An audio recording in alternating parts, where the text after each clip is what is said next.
Andy, you were talking about Splitgate. Did you see anything about that game? I watched like a real quick like preview because I was not sure what if Ian was trying to like fool Make shit you. up.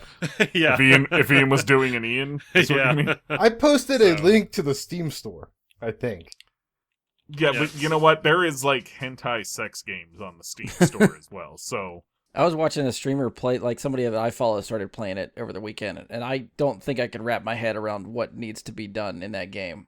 Like, it looks fun. Like, you have to almost think like fourth dimensionally on like how you want to flank people and go through the walls to get them and shit. It's fucking nuts.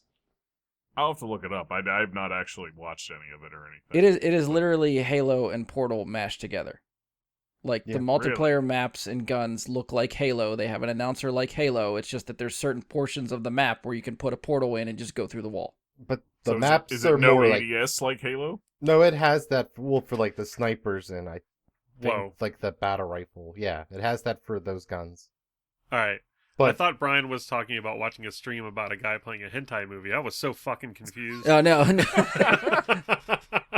I mean, if he wants to, like, I wait, can... why would a hentai? why Yeah, would a I know hentai who You to- could just go live at any have- moment. And Yeah, it'll be... I have to think fourth dimensionally. Like, that's a little weird. I know who to ask. I know he's on this call if I need to go that route or watch Her for name's anybody that Project does Melody. that. She's on Chatterbait twice a week usually. Is there more information? I wasn't sure if I was allowed to talk yet. About the hentai or about the game? Your choice. Oh, and the maps are more like Quake though than Halo maps. I think like That's a they're- strange choice for an e-girl. Yeah, it is because like you would think she would have like a normal thoughty layout and not a Quake map as her background. But yeah, But yeah, the Quake map thing's pretty awesome though. Like that's Oh, it's yeah. edgy. You know? And she does use a portal, so it's real confusing. You're like, who's the dick? I don't know. You know, got you- nothing. you've I don't heard know how that it all whole- works. It's just there's dicks involved. I'm honestly confused about what we're talking about at this It's all point. dicks and holes anymore. It doesn't matter. That's It's why I was confused. I was like, Start 40 mixing a hentai shooter game. and I'm like, Portal what? and hentai, Like, you just what? start getting everything. Is this why Josh isn't here? Is he done with us? yeah. He knew how this show was going to start. We don't pull this kind of shit when he's here. The voice of reason.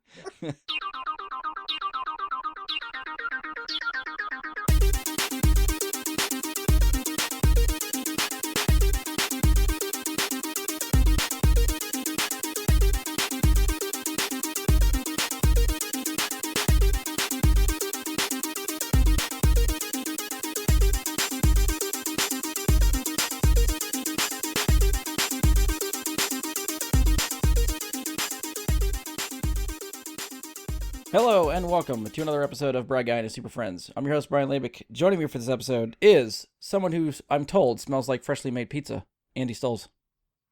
What's up, podcast people? Next up, is that a PC in your pocket or are you just happy to be here? Mike Bradley. I mean, a little of both. And A little lastly, PC, a little happy. he's looking for movie recommendations as long as they're similar to Honky Holocaust, Ian Leidick.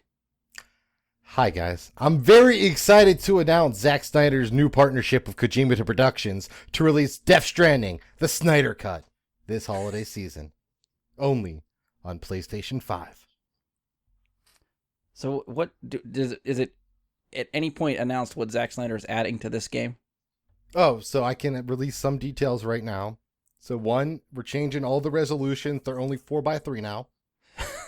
Be in line with Zack's original vision for Death Yep. Stranding. Yep, sure. So and we're getting rid of the baby. It's now a mother, and her name's Martha. And we're just throwing in a bunch of zombies for no reason. They're never explained. They're just there. You can't interact with them. You can't shoot them. They're just there. You walk right through them. Who knows? That sounds more like a ghost. Oh, well, maybe that's the twist. Oh, what a twist! And how many extra bro moments will there be? We're not adding any bro moments. That's Zach's moving in a new direction in his career. Oh, we're moving away from bro moments. Okay, Mm-hmm. that's a good thing. That's a very good thing. Ian is the only person that's probably played Death Stranding. How excited are you for this update? For the actual one or for Zach's? Both. For the actual one, I don't care. I'm not replaying another 60 hours of that fucking thing to find out what they added. For Zach's version, I cannot wait to play 100 hours of this game again. So you liked Death Stranding, or you didn't care for it? See, I think putting terms like liked and enjoyed on a game, an experience like Death Stranding is incorrect. I was there on a journey with Hideo Kojima, and he drove me into questioning, are babies real? Because I'm not sure anymore. I haven't seen one outside of Death Stranding in like 18 months. Okay. Does that make you want to play it, Andy? It looks horribly boring, and I heard it's very grindy and about the same thing over and over again. But If by grindy you mean climbing mountains on your foot with without being able to actually climb, and you can't use vehicles because it's too hilly, then yes, very grindy. yeah, that's what it sounds like to me. It sounds like you're trying to balance shit while trying to climb, and it's fucking just. Yeah, you get to hold in you got to click the mouse buttons and hold them in to balance the one side or the other. Otherwise, you fall down and drop all your stuff. And if it gets too damaged to fail the mission, and you got to go all the way back to the start to get a new thing of cargo to carry all the way back. Because you got to go literally across America. That sounds terrible. So, Sounds what I'm awful. hearing is a walking simulator between cutscenes. I mean, but eventually you get zip lines. In a zipline simulator between cutscenes, it's supposed to be better. And because it's fun because you build them all and you're like, I don't really need these unless I'm grinding. But then the big twist is, after you cross America once, you got to go all the way the fuck back to the beginning. So if you didn't build zip lines, it's a bigger walking simulator. I would have quit. It's a glowing review of Death Stranding from me and Lighting. It got a quote higher on the score than magazine Teenage cover. Mutant Ninja Turtles. I would have quit. Oh, fuck you, Ian. That's what the get out. Every episode. All right, so for this one, it's been a really long time since we covered some headline stuff, so we're going to do our best to cover some stuff that we've missed. Last time we did like the Geek News headline stuff, I tried a little something new for us, which was try to do something I referred to as like the quick hit headlines. So we're going to try to cover a lot of stories quickly. I'll give some info, some bullet points. I'll let these guys chime in briefly if they want. Otherwise, we're just going to kind of keep on rolling. We have a few stories that we will devote some more time to at the end. So namely, we'll be talking about Scarlett Johansson and suing Disney, Valve's SteamDeck, and some details for Battlefield Portal. So kicking us off for some of the quick hit headlines, and this is basically just kind of a PSA. On July 22nd, Warner Brothers released a new trailer for Denny V's Dune. So if you would like to see it, that is out. That releases in theaters and HBO Max on October 22nd. That was supposed to come out last December, right? I think Something it's probably, like that, yeah. about a year. I think it got delayed, yeah. And this was one of the movies that everyone was in an uproar about because they decided they weren't going to release it in the theaters and only on HBO Well, Max. I think it's just the fact that it's coming to HBO Max, period. People don't Right. like that. Right. It's meant to be a theater experience. They want it in the theater. Right. So it'll be there October 22nd, both places, wherever you'd like to watch. After months of speculation about a new Nintendo Switch model, which many thought would be some sort of Nintendo Switch Pro, it was announced on July 9th that Nintendo would release the Nintendo Switch OLED model. So that comes with a 7-inch OLED screen, wider adjustable stand, built-in wired Ethernet port on the dock for the console, 64GB internal storage, enhanced audio. It releases October 8th for $350. I think most I will of be you... talking about this later. Yeah, I think most of you own a Switch, right? Except Ian. Do you? I own one. Okay, yeah. Yeah, I've got a Switch. I do not. No, I literally never use the handheld. you're always docking it. Always. Always docking. I was gonna let that go. I'll talk more about Switch when we talk about SteamDeck. Okay, Because I have some points to make about the two. fair enough. Another PSA. Marvel's next series, The animated What If series releases on Wednesday, October 11th, which by the time this episode releases will be this week. A few days after this episode drops, so keep an eye out for that one. Wait, what? October? You said October. Or sorry, August. August. Did I say October? August. Yeah, I was like, what the I was gonna fuck? say, how long is it gonna take you to edit this? I mean, Yeah, I don't I've even been know raunchy, what the but- hell. I don't even have October written in my notes. Like, that's a complete slip on my part. Just Did you read reading the Dune one again? Brian was planning on sharing the secret of time travel with us after the episode. He discovered it on his 1,000th consecutive watch of Back to the Future. And he was going to let us in on it, but now we've outed him. I already built my flux capacitor. I'm ready to go. I just need the car now. Well, you see, I he can went tell you into where to the find future and he heard this podcast and he's like really embarrassed to actually release it. So Right. yeah. It's all a mess now. yeah, It's all Fucked Because up of the space-time docking. continuum. beep beep beep. Yeah, so Docking. at least these guys are here to check me. So August 11th, it comes out August 11th, which is probably a couple days after this releases. And did you say this is a Disney Plus? Yes, Okay. Disney Plus series. Yes, Animated.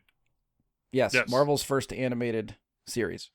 I saw one movie poster for it and it looked like it was spoilery. So Yeah, I think I watched Yeah. the first trailer, but I've stayed away from. They just did a recent trailer. I haven't watched it. Been trying to stay clean. I have an idea on some of the episodes and stuff that they do, just based on, again, the toys that I saw, but Yeah, how the I've episodes I've get where they seen go. A few things. Yeah, And there's 22 episodes or something? I didn't look This to is see a the long count. Series, Yeah, I don't know. I didn't look to see the count I feel like there's a bunch. So because I don't know if it's like half hour or an hour long episodes. I would assume half hour, but I don't know for sure. yeah, Could be we'll find 15 out when we minutes. Find out. Yeah, could be. Robot Chicken. All right, next one. Lionsgate tweeted on June 28th. In case anyone's wondering, John Wick 4 is currently in production. So that's coming. That's happening. Hooray! On June 28th, Ryan Johnson tweeted that Knives Out 2 is currently in production. So this is the one we talked about before. I think that Netflix has the deal for the next 2 Knives Out sequels. So Okay. this will be the first one. I No know the release first date or one, so- anything, but it's coming. They say how much they paid for it. They did give a number, and I think we talked about it when we covered it, but I don't remember what it is offhand. It was a lot. It was a lot of sounded money like for 2 way movies. more than it should have been. for More 2 or less than movies. South Park. What? I don't know South what South Park- Park. They just did 6 seasons and 14 movies for $900 million. I mean, I think it was less than that, obviously. Wait. Netflix. No, has 6 Paramount seasons Plus. Paramount Plus has 6 seasons and 4 movies from South Park. coming? 14. 14 movies. Yes. Wow. And Matt and Trey are retaining online rights, so they're not selling those. They're basically I getting mean, in I'm advance. thrilled we're getting that much more South Park content, but I had no idea they were. Yeah, I think I missed that headline. That came out today. Okay. Yeah, I definitely Okay. missed that one. Next one I got. We are getting, to everyone's delight, more Transformers movies. So there's a movie coming called Transformers: Rise of the Beasts. It has a release date set right now for June 24th, 2022. It will be directed by Stephen Caple Jr., who apparently directed Creed 2. And right now only has 2 stars attached to it, Anthony Ramos and Dominique Fishback, which I have no idea who any of those people are. So this will be interesting to see what they're Yeah. doing. Beast I Wars! really- Beast Wars! Yeah, Beast Wars was cool, but can you really consider those stars? I've never heard it. I haven't either of them. So Yeah, I mean, we'll be keeping an eye on how the cast. Leads. yeah, Yeah. there you go. Leads. We'll see how the cast builds if they fill in with other people that are recognizable, names that people know. But for right now, that's all we got. A release I'm date, surprised and it's coming. that for the director of Creed 2, that's actually surprising. Because Creed 2 was a fairly well put together film. Yeah, To take on Transformers after that is like, it's not Michael Bay directing, so I will give this a shot. I mean, the last one he didn't direct was pretty damn good. Bumblebee was Yeah, awesome. Bumblebee was phenomenal. So Yeah. I want to still see need what to see somebody else that. does. It honestly, among all the Transformers movies, it is far and away the best. Okay. And it's not even close. Like even the first Transformers isn't even half as good. Yeah, it's worth checking My out, opinion. Andy. If you haven't seen it, definitely check it out. Yeah, I've been wanting to see it. I haven't come across it on any of my streaming services, so I haven't watched it yet. Gotcha. Next one on June 22nd. The Borderlands movie wrapped production. So if you haven't been following along, the film stars Kate Blanchett, Jamie Lee Curtis, Haley Bennett, Edgar Ramirez, Kevin Hart, and Jack Black. And the movie is directed by, I don't think I realized this at the time until I looked it back up, Eli Roth is directing the Borderlands movie. Release date right now is only 2022, so it's a big window, but it's coming. Yeah, I mean, that's Jack Black working with Eli Roth is not surprising after they did that House with the Clock in the Walls or something, whatever that was called. Goosebumps. Oh, I didn't realize that was Eli Roth either, I don't think. Yeah, it was. But yeah, I mean, of all the people you would think, like, oh, they have Kevin Hart cast, you would think that's Claptrap. But it's not. Jack Black is Claptrap. Yeah. Which I'm also here for. makes sense. Yeah. Yeah, that makes sense too. I'm looking forward to it. I'm not as into the games, I guess, as much. Like, I've played a good bit of Borderlands, but I'm not, like, really into it. Like, they put out some teaser poster kind of things of just, like, the silhouettes of the characters and just the character design that they put in the movies. If you've played the game, they look very much like the characters in the game, so I'm already pretty excited about that. Is it? I haven't seen any of it. Is it, like, cel-shaded, or like, they don't tell you, like, similar? Literally, it's just the light behind the character, so all you're seeing is the outline of the character. Oh, okay. But just from the outline, it looks like the designs are pretty solid. Okay. Well. Next one. And this I got a few details for this one, and this just sounds crazy. Lionsgate has set a release date for a movie called The Unbearable Weight of Massive Talent for April 22nd, 2022. And you may ask, what is this movie? So I'm just going to read the synopsis for you because it just sounds bonkers. It's an action comedy with Nicolas Cage starring as Nicolas Cage. He is creatively unfulfilled and facing financial ruin. The fictionalized version of Cage must accept a $1 million offer to attend the birthday of a dangerous superfan, played by Pedro Pascal. Things take a wildly unexpected turn when Cage is recruited by a CIA operative, Tiffany Haddish, and forced to live up to his own legend, channeling his most iconic and beloved on-screen characters in order to save himself and his loved ones. With a career built for this very moment, the seminal award-winning actor must take on the role of a lifetime, Nicolas Cage. Additional cast includes Sharon Horgan, Alessandra Mastroianni, Ardi? I don't know. I'm going to kill your name. Jacob Scipio, Lily Sheen, and Neil Patrick Harris. The film will be written and directed by Tom Gormican. His only other directing gig that I saw is 2014's That Awkward Moment, which was the one with Zac Efron, Miles Teller, and Michael B. Jordan. He wrote and directed that movie as well. I don't know what the fuck this movie is, but I'm curious all the same. Well, it's weird because normally they do these movies where they pretend it's a documentary, but it's fake. But in this one, they're doing the fake movie, but it's a real documentary. It's very strange. Yeah, I mean, what you described sounds like the greatest movie ever made. It sounds awesome, Like yes. it's like being John Malkovich, but it's Nick Cage, and it's crazy. We just watched Nick Cage in Willy's Wonderland, and that was completely ridiculous. So Is that the Five Nights at Freddy's Wonderland type of was thing? amazing. Yes, Okay. that was amazing. And he doesn't speak a word in that movie. doesn't say a damn word, and he's in the movie. I would say like 80% of the movie. Jeez. Is it acknowledged? Yeah, like he just kind of looks at people like he says like when we say don't say a word, he might say 5 words total in the movie where it's like, oh, I don't think he said a single word. Doesn't he say something right at the very end? No, I don't think so. He grunts and like clears his throat a couple of times and goes like, I mean, he might go like yeah once or something, but yeah, like honestly it's one of his better performances, and it's just a hilarious fucking movie. it is very, very funny. Yeah, I think this movie, the one we're talking, this Unbearable Weight of Massive Talent, feels like a movie that only Nicolas Cage could do. Like, I don't know if I could see anybody else trying to pull something off like this. Joaquin Phoenix. Maybe. I'll give you that one. I feel like Joaquin Phoenix thinks he can do it, but Nicolas Cage is the only one that can. Like, I'd love to see something like Tom Cruise do this, but I don't think Tom Cruise is self-aware enough to even want to put himself through something like this. Well, if you told him it was just 3 hours of running, he'd do it. Yeah, and I mean, Tom Cruise really plays the same character in every movie. Kind of, I guess, yeah. He plays Tom Cruise, which is admittedly pretty good. Yeah. But it's still just, Tom Cruise.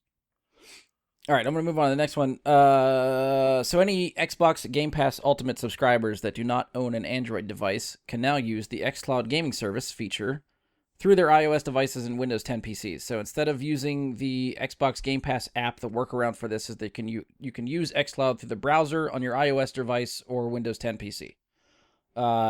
Just to sidetrack for a little bit here, has anyone actually tried this feature? I have not. I feel like it would be a pain in the ass to try and play like a cool game on a screen, like, I mean, some people just really want to play from bed. 3x4 or whatever. I haven't done it on my phone. I've played on my PC, but like I get why they're doing it on phones, because that's where a lot of the non-US Europe market is headed. Is towards mobile gaming. That's where PUBG's doing their best numbers, is on mobile. Most of the Chinese market is mobile games, so I understand exactly why it's such a focus for them to get xCloud on mobile. Yeah. Okay. Yeah, I've tried it on my phone here and there. I haven't played long enough to really get a taste of how well it works. Like, for the little brief moments that I've tried playing it here and there, it seems like it works pretty well. Games load quickly. Everything connects well. So I've been impressed with how easily it functions. I just have to spend more time with it, I think, to just see how long it lasts and how well it keeps up with itself over extended periods of time. So did you get like a phone controller thing, or I bought like a $15 clip that clips onto the Xbox or the Xbox controller and then just plops my phone on top of it.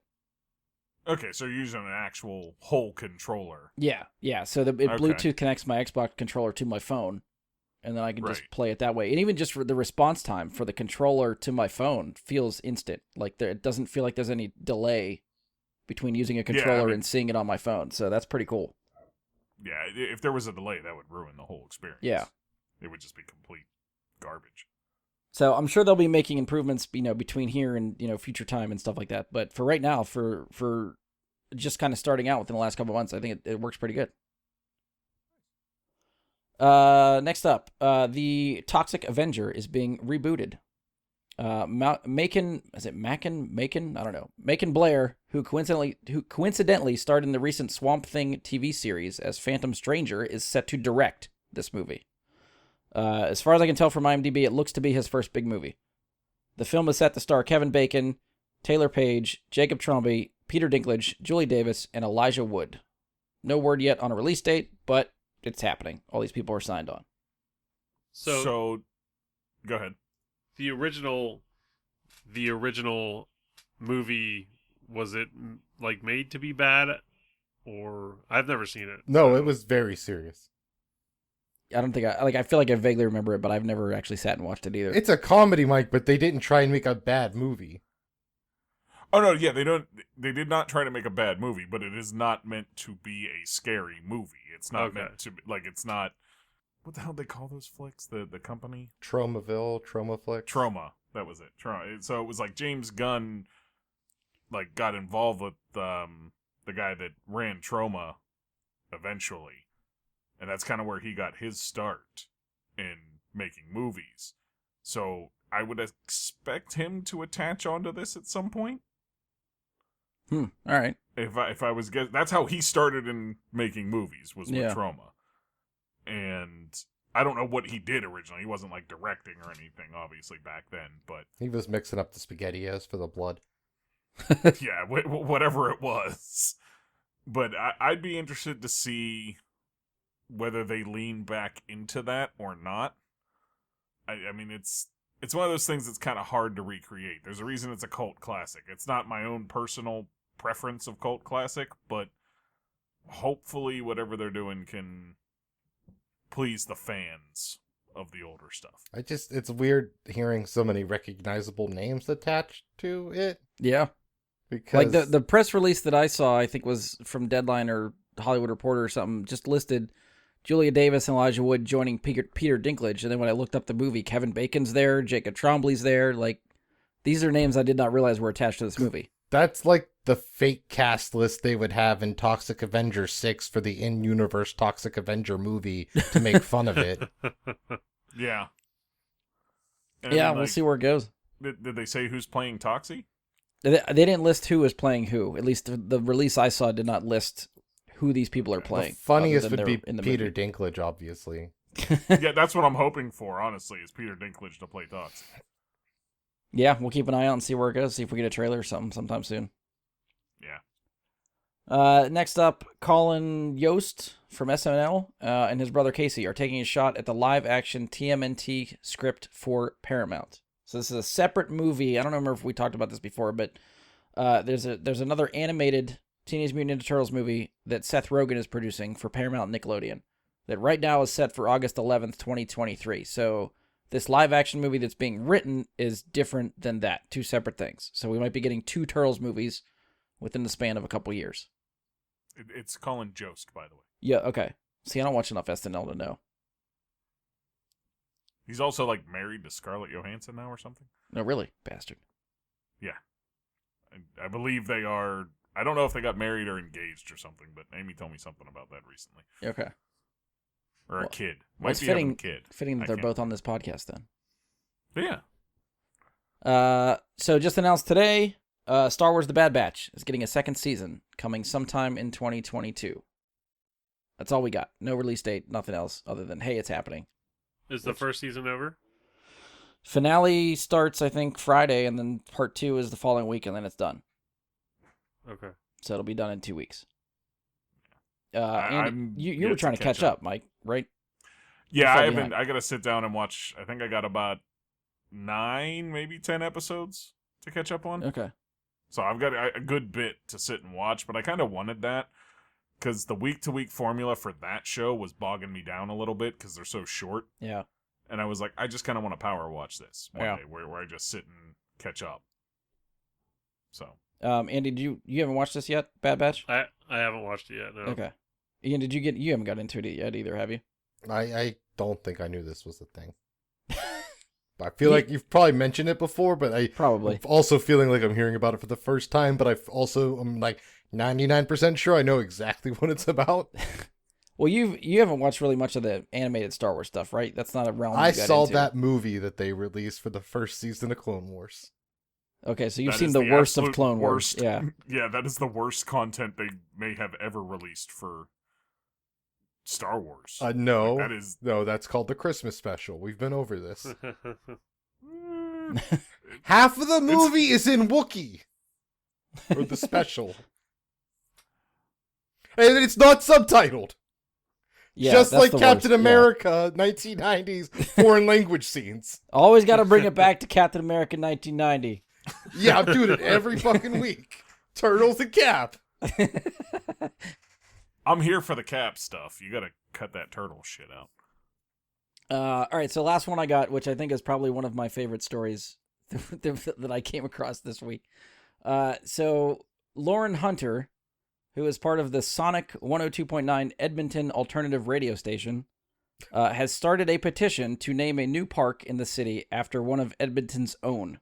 So the petition is for the park to be called the Nathan Fillion Civilian Pavilion, which I think is the funniest fucking name for a park ever. And I love it. Nathan Fillion Civilian Pavilion. Yes. that's pretty good. So they did. I saw it on Twitter. James Gunn put up a tweet. There was a video of basically I guess the radio station must have been part of the press tour, so they were giving the petition to the cast, like, "Hey, what do you think about this?" And everybody was on board and loved it. And it was great. Nathan Fillion added that they missed 1 in a million. They should have put that in the title. All right, so that's all the stories I got for the quick hit stuff. Can I throw one in? Yeah. That I feel like you missed. The Hawkeye Disney Plus Oh, series good call. is scheduled Yes. to start on Yes. November 24th, 2021. Yeah, good call. Figured should throw that in there because we have a lot of Marvel listeners. You know. Does anyone Yeah, we got care? one little promo image for that. So I mean, it's Hawkeye, right? Who cares? I care. I'm ready. I Is care he about even still Hawkeye. in those movies? Because I haven't seen him in like 5, I feel like. And I've You're been also watching. behind. Yeah, Is you're it my behind. fault that he's not in 5 movies, even though I'm behind? No. Which was the last one you watched? Oh, shit, that's a great question. Ragnarok. Okay, then you've got, 3 movies to go till you see him? So he's not in, like, half of this... Okay, yeah, he doesn't matter. Wait, hold on, no, because Black Panther's next, right? I think I gotta check Brian's list. He might make me watch something else between. 2, 3. Yeah, it'll be the 4th movie from there. Okay, well, I'm skipping that one. Fuck Hawkeye. I feel like it's probably an important one. It's probably Endgame. It is. The next time you see him is Endgame. They're all important. I mean, come on. I would vouch for that. Yes, I agree. I don't. Could have skipped Iron Man 2. Oh, see, I think loved that, Iron Man 2. Yeah, I think It's that the gets a worst bad rap. Iron Man. Sam Rockwell is amazing. All right, so You we're like Sam Rockwell? gonna get bogged down here. We're not gonna have an MCU discussion because we could definitely go off the rails there. All right, so we got 3 main topics. We're gonna talk about ScarJo, SteamDeck, and Battlefield Portal. Anybody have a suggestion on where we start? The one I you want to said know what the first. fucking portals are. Save the portals for last. Steam Deck. Well, I heard Andy first. We're gonna go with the Portal. Yes. All right, so and Andy, I'm going to put you on the spot here because we talked about that we were going to talk about Battlefield Portal. Andy apparently has no idea what this is yet, so I'm putting you on the spot. What do you think this is? So it it could be a couple of different things. It could be you know how like Blizzard has a portal to get to all their games. Like it's like an application that just launches any Blizzard game. I'm assuming it could be a Battlefield application that just launches any Battlefield game, or it's going to be like that like Splitgate thing where you can actually like portal around during Battlefield, like a tech sci-fi Battlefield sort of thing. So a game type of Battlefield that incorporates portals. Yeah. Okay. It's neither of those. Yeah, you're not. I don't know. I was trying to give you the benefit of the doubt. If you're close, It's kind of the first one. yeah, more towards the first one than the second one. Closer. All right, so EA and DICE are releasing the next Battlefield game, Battlefield 2042, on October 22nd. So we've talked about that before. The game does not include single-player campaign, instead focusing on multiplayer and telling the story of the game through seasons like most live service games do now. But as part of this game, they just recently announced the Battlefield Portal. So the idea behind the Portal is that anyone can take assets from previous Battlefield games and create their own custom games and share them with the community at large. So it will launch and include assets from Battlefield 2042, because obviously that's the main game it's coming with, Battlefield 1942, Battlefield Bad Company 2, and Battlefield 3. So you get all maps from 2042, but 2 maps from each of the other Battlefield games that I mentioned. So if you played 1942, you get Battle of the Bulge map, and Alamein. From Bad Company 2, you get Erica Harbor and Valparaiso. From BF3, you get Caspian Border and Narshar Canals. The game, just like the multiplayer stats we talked about before, supports 128 players on PC, Xbox Series X and S, and PS5, 64 on Xbox One and PS4. It sounds like a much bigger sandbox than just like picking a map in a game mode and that's it. Like some of the examples they were given, there was one team that was set up to be only 4 players, but their class of soldiers was the BF 2042 soldiers versus 32 players that are locked into BF 1942 soldiers and weapons. So you got specially trained squad against World War II soldiers in some type of game mode. Another one they had, have, what's that? Snipers and assault rifles and good grenades and all that up against people that have a grand, and that's it. One of the other ones they showcased was 20 players as the EOD bot from BF3 versus 1 player in a tank. The CG trailer they showed had like 1 team of guys with just defibrillators versus 1 team of guys with just knives. So it seems like it's pretty, like the amount of options here is pretty crazy. The more I was reading on it, it seems like you can play with like the health levels of characters and soldiers, kit restrictions, vehicle restrictions, loadouts. Like there's more settings here than I think just your regular custom game types. So I think just the sheer amount of customization just sounds mind-boggling to me. It sounds like they're going for Gmod Lite. Yeah, I can see it, yeah. what I'd love to see them open it up more to where it's like Gmod, where you can really mess around in the sandbox and create just about anything, because why not? It's a sandbox with custom games. Yeah. Which is what they did with Counter-Strike. They were like, just let them do it, sure. Why not? It doesn't hurt anything. Let people just have access to adding assets to these custom games. I'm really hoping they go down that route.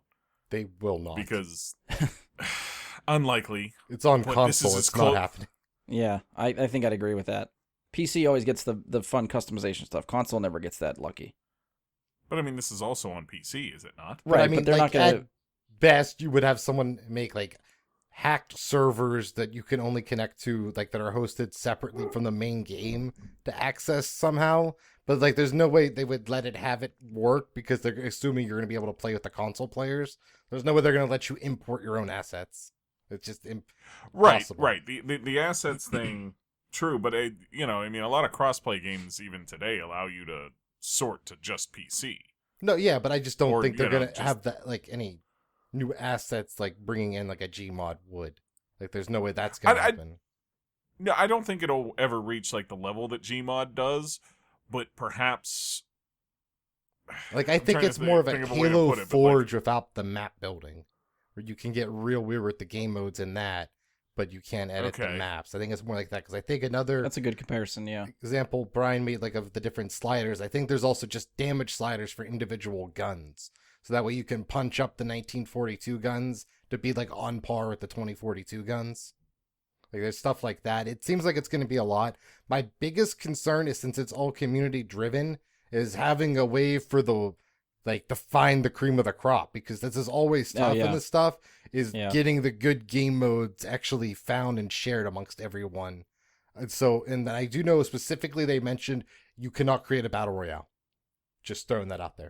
They came out and said, you can't make one. It's impossible. We're not letting you do that, because that's in season 2 of the battle Yeah, pass. I feel like they haven't ruled out that Battle Royale isn't happening, just that basically we're not doing anything with it yet. So there's still a chance that Battle Royale is coming. Yeah, season 2. I in terms of like finding the good content versus the bad stuff, I mean the best way I can think of it is like Doom 2016 had these level builders like that, where people would build their entirely custom levels and be able to upload them for people to play through. It wasn't like PvP, but you could go in and play them, and it had a fairly robust rating system that lets you know what was good and what wasn't. And things that were good, there was a large community that would stick around and play all the new maps and then rate them. Hopefully something like that can happen for Battlefield, so that those people that are dedicated to trying out a bunch of new stuff can test stuff, and, something that has 15,000 positive ratings is probably good. Something that has 10, a lot of more people need to play. Well, also Yeah, I just think making it easy to find new stuff, so it's not just like, here's the most 100 popular. Make it easy to filter through the Right. new stuff and get in and out of them in case Yeah. they are dog shit. Like, because it's also, you got to get enough people playing that new game type too, Yep. to make it function. So that it's going to be a challenge, I think, too. But I do believe they said that you will be able to earn Battle Pass experience while playing it. I was gonna So bring that also up, be yes. on the lookout for crazy double, quadruple fast Battle Pass XP Yeah. game type. Oh yeah, that'll definitely happen. I mean, we will have to have like. Here's the thing that's fun about that is we can create a custom game for any of us that are playing it, and we can have 2v2 or 4v4 or whatever, however many people we have show up that night. We can create the custom game for how we want to play it and earn Battle Pass XP just messing around with each other instead of having to hop into the 128 player lobbies. If we want to have a night where we play those, cool. You want to have a night where you play just together, you can have that. You can, if you want to kill bots, you might be able to earn XP. And I wonder if that's a thing. I want to know if they can do a race mode. That's what I'm most curious about. I would not be surprised. I mean, there's vehicles in Battlefield, so I wouldn't be surprised if someone makes some races. Well, I just mean like you would have to have a thing in the options to, a start and finish line almost. You know what I mean? Oh, yeah. Like, I guess you could do unofficial ones, because that's kind of like how like Griffball got started and stuff. Like, that wasn't Yeah. built into the game in Halo. You just kind of internally kept score. Well, I'm curious, too, because they talk about how, you could they have settings that are basically like just general, easy to use, like flick of a toggle switch or something to turn things on and off. Like that's the basics of what the portal does. They also mentioned there's something called a logic editor, which they describe it as like letting players use streamlined visual scripting logic to have even more control when it comes to creating experiences. So this is basically anyone that has sort of prior knowledge with maybe computer code and how the computers and logic systems work, that it gives you another, it's visually it looks like the UI looks appealing to just layer things together and stuff like that. But I don't know enough about it to see it in action to know how easy it is to use or if it's going to be kind of confusing. It's the Frostbite engine, right? I mean, that's what I think, yeah. So, I mean, if you're going to use that aspect of it, you probably need to have some knowledge of how that engine works. Yeah, well, it's not just like looking at computer code, though. Like, they have, like, graphs and stuff and looks like almost puzzle pieces you can place into what the logic editor looks like. So I don't know, again, if you don't have any experience in that kind of thing, you're going to be able to figure it out and just kind of piece stuff together to have it work right. You're just also going to, but they'll probably also make it where you can just download something you thought was cool and then edit it like Forge does. Like that would obviously be like the way to do it. That way people that don't want to get that invested into it, like, okay, that was kind of cool, but I want to do this slightly different thing with it to make it fit my friend group. And then you already have the base with all those logic switches, so you could probably parse through that, you know, to figure out what you need to change to do what you want with it. I think that's where you'll see a lot of more casual people that aren't like the dude's Twitch streaming me creating 25 crazy game modes in 4 days or I die, you know, that kind of shit. I want to watch that stream. Andy, what do you think about all this? Is this something you're into? What do you, since we've told you what this is now, what do you think? I think it's a really neat idea. I don't know how much it would. I don't know that would really bring me back into like a Battlefield. So you wouldn't even play honestly. Battlefield, let alone like I imagine some of us probably won't even like. I don't even know if I'd take the time to try to create a game mode for something like this. But I will try some that other people create. But this isn't enough to really bring you back to try to play it. I've tried doing like the whole create your level stuff, and I just don't have the knack for it or the patience or any kind of shit like that. So I just sort of quickly abandoned it. And it does get cumbersome to sort of try out new modes and maps. If they don't have a good, like Mike said, a robust rating system. So I can see that being on the verge of irritating. Yeah. So they have to do that part right as well. So I guess it would have to depend. I would almost want to like try it first. Yeah. Before buying it, but I don't know how I would accomplish that. So I mean, it's just part of Battlefield 2042. So if you're on the fence of Battlefield 2042, I don't know if this is a selling point for you or not. It is not. Okay. It's a cool feature, but it's not like I wasn't on the fence and that pulled me over to their side or anything like that. So I mean, I think they even talked about quite the hike for me. So I think they talked about, other assets from other Battlefield games could, like Battlefield 4 isn't mentioned yet as having assets in there yet. Regular, like the first Bad Company. So I think there's other Battlefield games they could pull from or get other maps from these 3 games that they're already pulling from and keep adding to this as the seasons go on. So there could be a lot of stuff to play with. Oh yeah, Battlefield 1943 was good. Battlefield Vietnam was good. Yeah, I mean, Vietnam's another one I'd like to see some stuff from. Yeah. I mean, for me, if they allow this with the next Battlefront, I will be 100% in on creating like Star Wars custom game modes and stuff like that. In this case, I feel like I don't know if I could get people to play it. You know what I mean? Like that's the thing that would bother me about creating. Yeah. Is like, are people actually going to play it? And, let me spend 20 hours making this perfect game mode, or what in my mind is a perfect game mode, and then I go to launch it, and then it's like, oh, my friends don't want to play it, and then these people don't want to play it, and I just spent a lot of time making this. Yeah. And nobody wants to play it. I wonder if you're going to be able to. Here? I wonder if you're going to be able to like test it against AI or something. Like just like have a test run. I mean, there's got to be some sort of troubleshooting to it, because you're not going to just be able to create it without testing it, upload it, and then someone plays it and it's busted as hell. Right. Well, I don't know if they would let you make it busted. I don't think they're giving you that much control. I think it's a lot like what Mario Maker does. So if you create a level on Mario Maker, which I've done a lot, in order to upload it, you must beat it yourself. So there's like that test range where you can't just upload this dumb, stupid, impossible thing if you can't beat it yourself. Yeah. You can, though, just invisible doors.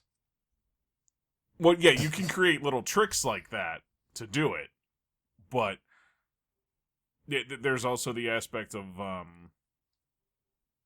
things like on Gmod and anything that lets you upload stuff like that. If it just crashes the game all the time, there has to be something that just will not let it load. Not let you upload it. They've got to have some sort of barrier that keeps out stupid shit that people can do with that kind of stuff. I guess Andy's still not sold on the game. Or Ian and Mike, are you guys planning on getting BF 2042? So my issue is that the last, I feel like, Battlefields have always launched with launch issues that I think are worse than other games. So it's definitely a wait and see for me. Like, is this game even good? Because like I don't know if it will be. EA and DICE have like a track record of like eventually it kind of gets there, but I know early on they've struggled. And I know like COD 2019 Modern Warfare was great. Black Ops sucks. So, it's like I can't go on faith. I want to wait and see and make sure the game doesn't suck, big donkey. To be fair, for me, like Battlefield 5 was not fun. I did not enjoy 5. I enjoyed Battlefield 1. Yeah. But 5 just felt lazy to me. Because it was so much just Battlefield 1 again with new maps. And it I don't know, the whole thing just felt off to me with Battlefield 1 or Battlefield 5's design. But in terms of this, I was sold on the 64v64 and wanting to just try that out. Yeah. I was like, that sounds amazing. Having that many people in 2 teams. Yeah. That sounds awesome. I kind of went in on that. And now this Portal idea, I see something for like, if you're able to do it, maybe we can make 4 teams of 32 out there. Or, some crazy shit that you might be able to do. Whatever you can do. I kind of like that idea. Yeah. Does it sell me on it anymore? No, I mean, I was probably going to pick it up because of the 128 player lobbies. Yeah. And you kind of got to do that early if you want to find easy lobbies, I guess. Because, that first month, lobbies will be filled right away. And I feel like after the first few months, it might take a little longer to fill the gigantic lobbies. Yeah, I'll have to see how it I guess unless they're going to be what you notice, they put a battle royale on it. 40 players missing. Well, I mean, I don't know unless I play it. I've never played a 128 player versus lobby. Yeah, I mean, I am a Battlefield apologist, so like I love most of their games. So I'm surprised I haven't pre-ordered this yet, but I'm definitely picking up this game. I like the portals, the customization stuff sounds interesting, and I don't know if it drives me any more or less to get the game. Like, I'm more excited just that they're like remastering maps from other games. Like, to me, that's enough of a selling point. Just having other maps to play from other games that I like 1942, Bad Company 2, BF3. Like, I love all those games. So to have some of the maps come in from that. 1942 was their first, right? Yeah. Oh, but I would buy it right now if they announced Big Head mode. Of course you would. Well, I mean, with Portal, you might actually be able to enlarge people's heads. Yeah, maybe this is a setting somewhere. I wonder if it is, but like it doesn't change the hitbox. You have to hit him like right in the nose. Yeah. Didn't GoldenEye have that problem because GoldenEye had the big head mode? Yeah. But only if you shot them right in the face. Yeah. Because it would like paint their face on a part of the character model, and then the rest of the head would be huge. And if you shot the rest of the head, nothing happened. Yeah. If you shot the face, you got a headshot. Mm-hmm. All right, last call for Battlefield Portal stuff. Anything else you guys want to touch on while we're here? Nothing? All right. So the next one I heard from somebody was Steam Deck, so we'll go there next. July 16th, Valve, the company behind Steam and develops such games as Half-Life, Portal, Left 4 Dead, Counter-Strike, announced the Steam Deck, which is basically a portable PC, similar in design to a Nintendo Switch, or if you're a 90s kid, it kind of looks like a Sega Game Gear. Steam Deck is set up for bringing your Steam library of PC games with you wherever you go. So some of the features of this device include a 7-inch touchscreen, trackpads located under each of the thumbsticks in case you want a little bit more precision when you're moving and aiming. It has a single USB-C connection for charging peripherals, even putting the game on the TV if you would like to. It has a Wi-Fi connection and Bluetooth for wireless peripherals. Runs on the Steam OS, but I believe that can be taken off and you could load any OS and other programs you'd like to, basically just the same as a PC. Battery life is said to last somewhere between 2 to 8 hours, I guess depending on what you're doing. Storage can be expanded with a micro SD card. Comes in 3 different versions: 64 gig for $400, 256 gig for $530, and 512 gigs for $650. Reservations are open. I don't know how easy or difficult they are to get. It will start to ship sometime in December. So Mike, you had stuff you want to add here. What do you think about this device? What do you want to chime in with this one? So let me first, before I take a little bit of a dump on it here, say I love the idea. I love the concept. I love what they're going for. The idea of having these games, that play very well like they would on a PC, and all the games you could have on your Steam right there on a handheld. Awesome. Fucking great. The problem is the price. This is vastly overpriced if you want anything that has actual storage. So what would you expect the price to be then? Well, for instance, for the same resolution, which you're only getting 720p out of this. I don't know if you're aware of that. This is a 720p for the handheld version setup. Yes. 720p high frames, supposedly, until it's actually in hands and tested. We won't know what kind of frame we're actually seeing. But other peripheral output, you can do 1080 or 4K? I do not know. 8K. You can do up to 8K with if you had an 8K monitor. Obviously, you don't. So the USB-C to an 8K monitor would work then. Theoretically, if anyone owned one, yes. Yeah, I think docked you get better resolution. So if you put it on TV that's 4K, you'll get 4K from the TV. It's just whatever you would set the resolution to, Right. So, but here's where the issue comes in. If you look at 64 gigabytes, it's only $50 more than a Switch for the same amount of storage. That's actually very reasonable for that version. But for the 512 gigabyte, $650 model, the only difference here really is that we're talking about more storage. Like, you look at the other stuff they list as the keys for it, it's mostly cosmetic stuff. Okay? So they say it's a faster storage, but they don't tell you what. Is that listed somewhere? Yeah, I was unable to find what fastest storage available actually means. It's just a faster NVMe drive. That they didn't give more specific read-write speeds than that. Right. Well, that's what I was looking for, so I could accurately compare it in terms of the the cards that you can get for expansion. So because that 64 gigabyte you have there on the first one to the 512, that's a big jump.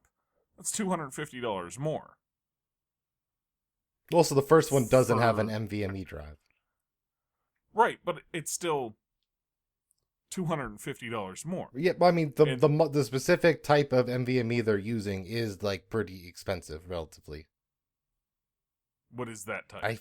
Off the top of my head, I can't remember. Gabe answered an email about it, but I believe I remember a 1 terabyte version of it cost almost $300 for that specific size of it. Okay. Well, what I was going off of is, you know, the OLED Switch is coming at $350, and you can get a 512 gigabyte expansion for the memory for it for $100.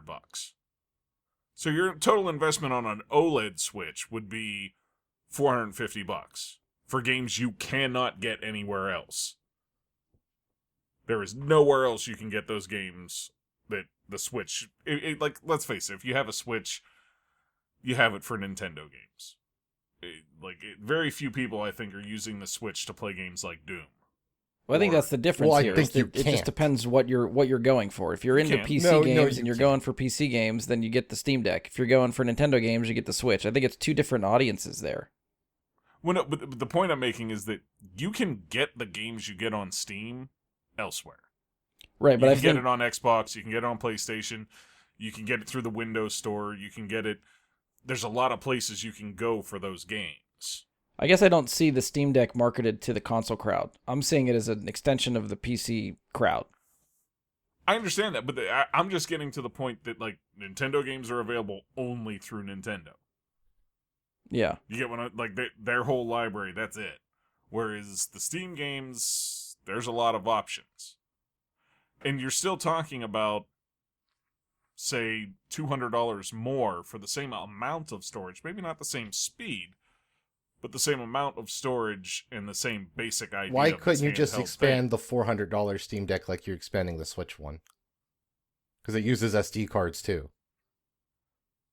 thing? Okay. So I mean then it's not like it's so like I guess I think like comparing the bigger one with the NVMe isn't necessarily a fair comparison, but I think again they're completely different markets. Like the games you're playing on Switch, like you said, it's not a comparison of price in that sense. I don't think Nintendo did Steam any favors. I believe they originally wanted to have all of these prices up by $100, but like within the last month, they decided to go with this. They're not really making money on these. They're selling these very cheap. There are other handheld computers, mostly coming out of China, that start at like $1,000 for a similar experience. So this is very competitively priced. I was stunned at these prices. These are amazing prices for the hardware you're getting. The graphical power packed into these is, yeah, for a handheld computer, Mike, it's outstanding. Like, you try and get a comparable laptop at these prices, you can't. I mean, it runs 720? That would run the games at these 60 FPS is like running Control at 720p 60 FPS. You couldn't do that, I don't think, with a laptop at this price point. I haven't priced a laptop at that price point, but to me, the price was off-putting. And I think a lot of that, like you said, might have to do with Switch and their price for their new thing, but also because of, you know, the price, the retail, at least, price of the new Xbox, of the new PlayStation, which aren't handheld devices. Like, that's completely different. No, but I'm concept. saying this is the generation we're in, though. This is still the generation of gaming that we're in, and this is coming out. I mean, this is cheaper than your phone that plays worse games. If we're talking mobile gaming, this is the best mobile device, and it's cheaper than the phone we all use that plays shit games. The phone thing, I don't buy a phone for gaming, so that's not... that's completely different. I mean, you could put WhatsApp on this, you got Discord on this, now it's your phone. You got Skype, you got Google Voice on there, now it's your phone. Now it's your phone for cheaper than a phone. All right, I want to get Andy in here. Andy, what do you think about the Steam Deck? Anything worth getting? Like, you have a PC that you use stuff for? Is this an option for you if you don't have a PC? Like, where do you stand? If I bought the Steam Deck, it would be way better than the laptop I'm currently using and talking to you guys on. So, this laptop barely runs Windows 10. Like, so you're upgrading to a Steam Deck come December. I'm excited. Yeah. Let's hear about it. I was actually eyeing it up because I've actually been eyeing up trying just to get a new, like, a computer that's not a laptop now that I have like a desk in a room and everything like that. So I'm selling one. But there are games that Steam has that you cannot play on console that are the games that I would want to play, like Heroes of Might and Magic. You cannot play on a console. I don't believe you can play, I think, Civilization Revolution, but you can't play like Civilization 7 or 6 on consoles, I don't believe. And like old games like Colonization or what's that? Diablo 2. Diablo 2, StarCraft you can't do on consoles, and Any those are the RTS? things that I've tried RTSs on consoles, and it's difficult. And you could take Command and Conquer Mobile. Yeah, that's what I'm saying. It would be kind of slick, you know. And even if I were to buy a Steam Deck and just attach it to my TV and use it like a regular computer, I could do that if I wanted to. So yeah, part of the like peripherals that they listed was my- keyboard and mouse. So if you want to plug it in and use keyboard and mouse, it's there too. Yeah, so we could just attach it to our TV and be like, okay, look, we got a computer, but we can take it with us on vacation. Yeah. You know, which I think is fairly cool. The hesitations that I have, I can't remember who said it in Discord when this got announced, but someone listed a whole bunch of things that Steam has come out with, and like I'm pretty sure it was a meme, and I don't know if there's any bearing or anything on it, you know. Yeah, all the failed Valve peripherals and stuff like that. Yeah. They're all failed. I addressed this in the Discord. The Steam controller worked. It does what it said it does. People that liked it, like the Steam Link works.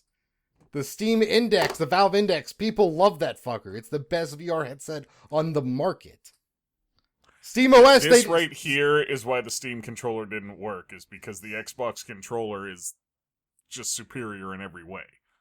See, I still prefer the PS4 controller to the Xbox controller. Blasphemy.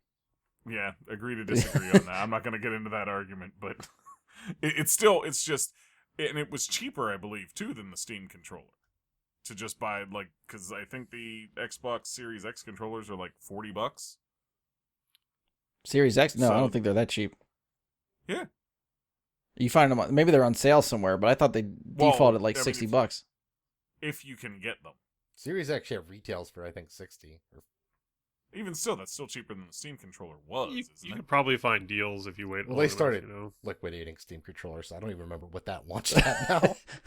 Yeah, they But don't that do it worked. anymore. That's the thing. People didn't buy them. They worked. So you're afraid of this not having the longevity, Andy? You're thinking it's not going to just last or catch on or break or what? But that's the thing. You just throw Windows on it and you just have a Windows computer. You don't need them to support it long term. Right, yeah, that's the part that I kind of like. I like having the ability to just, like I said earlier, just hook it up to my TV and be like, look, we just got a new computer, but look, we can throw it in the suitcase and take it wherever the fuck we want to go. As long Yeah. as we have Wi-Fi, Well- we're good. We can pay bills or look at itineraries or, you know, fucking play a game. Yeah.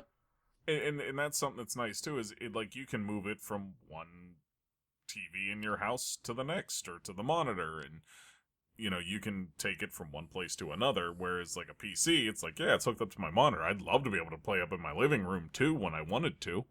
Oh, I Can't. remember playing old school StarCraft LAN games where you took your whole fucking PC to somebody's house and try to hook it up into a corner and try and find something to use your fucking mouse on. That was always fun. Yeah, It doesn't sound like fun. this- I don't feel like you're talking Yeah, about Well, this fun. I mean, That once That sounds everyone like 4 actually hours got of setup for 2 hours of gaming. once everybody actually got like hooked up and like connected and everything, it was actually a lot of fun. But the whole connecting and everything was a fucking pain in the ass. Ian, where do you stand on this? Something you'd look into, thinking about? Well, for me, it's a no because I already have a gaming computer, and I mobile gaming still doesn't get me. I just don't travel enough, like for work or something, where I would want a mobile option to play. Like where Right. I'm long term somewhere and I want a game for a lot of that time. It's either I'm on vacation and I'm out doing stuff, or I'm reading books by the pool, or like it's a shorter trip and I can just not game for 2 days. So for me, it's still not there, just because it's not. This isn't marketed to me because it's not. Yeah. I demand more power. That's why I spent way more money on my computer than this cost. Yeah. Like, I spent more on a graphics card than any of these options. You know, this Same. this isn't me. And like I play mobile stuff. Like I'll read an article on my phone or read a book. Like I do that more for travel than bringing along something to game on during that. Like even Yeah. the games I play on my phone are just like little gotcha bullshit games that don't really fucking matter. Like I think it's cool, but if I was gonna get something, I would diversify into like a Switch because the Nintendo games that we brought up, but I could see if I was already owned a Switch or if I was maybe console only and like I wanted a computer but also mobile, that this would appeal to me. You know, a Yeah. cheaper computer that's got the dedicated mobile gaming thing. I understand where they're going out with it. I mean, it's selling well enough that it's already the pre-orders now are for Q2 2022. Yeah. Okay. I missed that part. I mean, and that's something that, like, even for me, like, I have a Switch and I don't use it for mobile gaming.